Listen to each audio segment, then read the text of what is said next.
явдал өнгөрсөн жил орон нутгийн их дэлгүүр би их хвчлэн оройн ээлжинд амьлагддаг байсан. Гэхдээ өдөр би ээлжийн амралаараа явсан өөр ажилчны оронд ажиллахаар шийдсэн. Нэмэлт мөнгнөөс хэн алцах билээ? Дэлгүүр.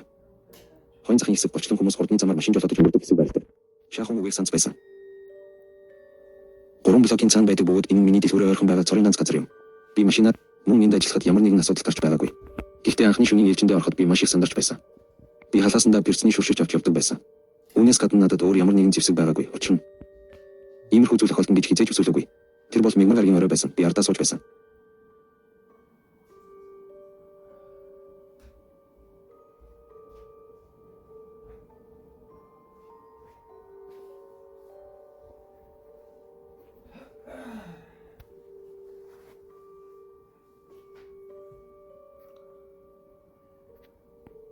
Алхасанда бизнес шийдвэрээс энэ үзүүд тохиолж байгаа.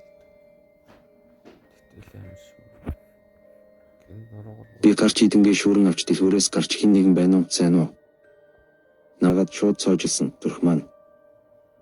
Бөмбөр шиг цохилж намайг хөөсөн хүнийг харах гэж гадаа ширсээр байсан ч харамслаа. Хин ч харагдсангүй. Духан дээрээсээ хөлсөө арчаад жаахан ус уусан. Хин нэгэн надаар жигшмээр овлоо мовсон гэж бодоод арай гэж айвширч байл би. Огшир чимээ сонсогдож би аажуухан олгоогоо өргөд шилэн гадаа аимшигай царай хүн зогсож байхыг харлаа. Тэр ямар ч илэрхийлэлгүй царай, амьсаа голгүй пижама өмссөн урвсээ байв. Тэр чихэрхүйн өвлийн шүн байсан бөгөөд би үүнийг хамгийн бага хувцас энд зогсож байхыг хараад цочирдсан.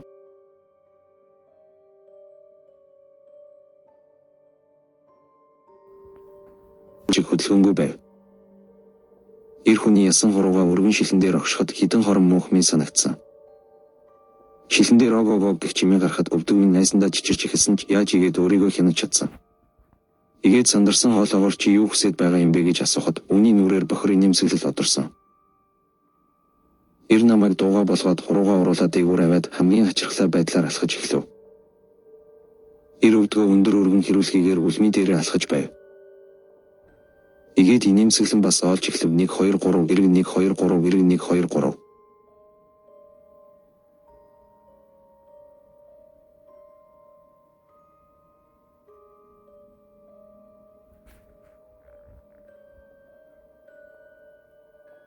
Би үүний энэ галзуу жүжиг үзэж байсан. Ир колоно өргөн урагшоо шалхаж байсан.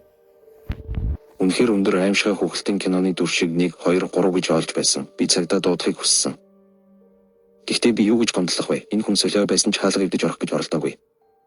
Эсвэл ямар нэгэн хор хөнөөлөө зүйл хийгээгүй. Иймээс би лангууны ард сууж авин байдлаа хадгалсан зүгээр л. Үүнийг аван минь үргэлжлүүлсний дараа бурхан залбирч үүнийг явуул гэж гуйв.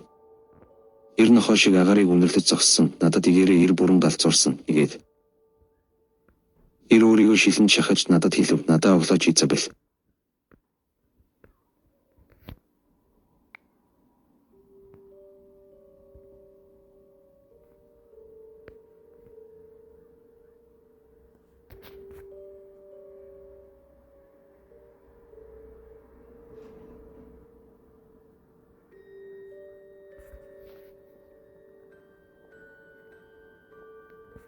Энд хэдэн өдөр тэд маш их андуурч байна. Би чамд хамгийн сүүлийн удаа хэлье.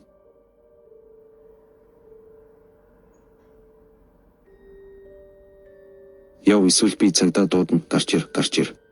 Чи надаа урдын адил овлох ёстой.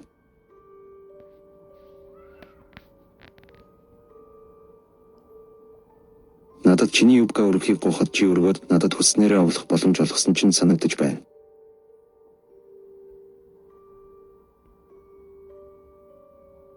Дахиад хийцгээ гараад ир гэсэн үгсэнд намайг галзууруулж байсан нэр юу хэлээд байгаа юм бэ?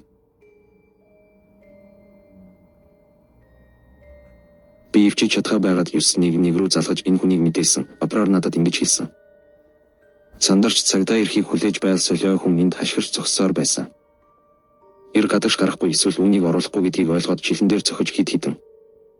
Алхан мухарч шилэн дээр нулимж намайг хараан цохиж дараа нь шилэн дээр хөөрийн шүлсээ долоосон. Зайлтаа чи мөн орч цус солио амин чи гэрээ очоод ээж рүүгээ залгаж. Джон зодоо ирэх чөлөө хүн болсон гэж хэлээрээ ир охиноо дахин аварч чадахгүй.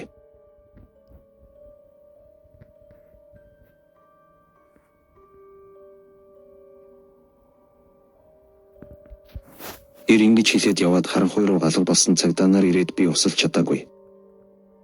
Ямар аимшиг байсныг айлбарлаж уйлж эсрэг би энэ залуугийн ухаан бүгдийг нь хэлж байх болов уу гэж бодсон чинь. Усаар яриад хөлчих шиг боллоо. Ээжээ аянд байна уу Ираныг юу гэж дуудсан Сьюзи Изабель яагаад асуугаад байгаа юм бэ? Намайг маш сайн сонсороо би орой очно хаалгаа цоожилж. Миний дууг сонсол биеийг гарч ирээрээ зүгээр л миний хийснийг хий би бүгдийг анд айлбарлая. Ээж дуудлагыг асалчихсан би бүр ч их санаа зовж байсан. Ир хүн өмнө ярьж байсан болов уу? Намайг аних болов уу? Ээжийг минь аних болов уу? Ээж ирэх хүрэл би юм мэдэж унаж чадахгүй юу ч хийж чадахгүй байсан.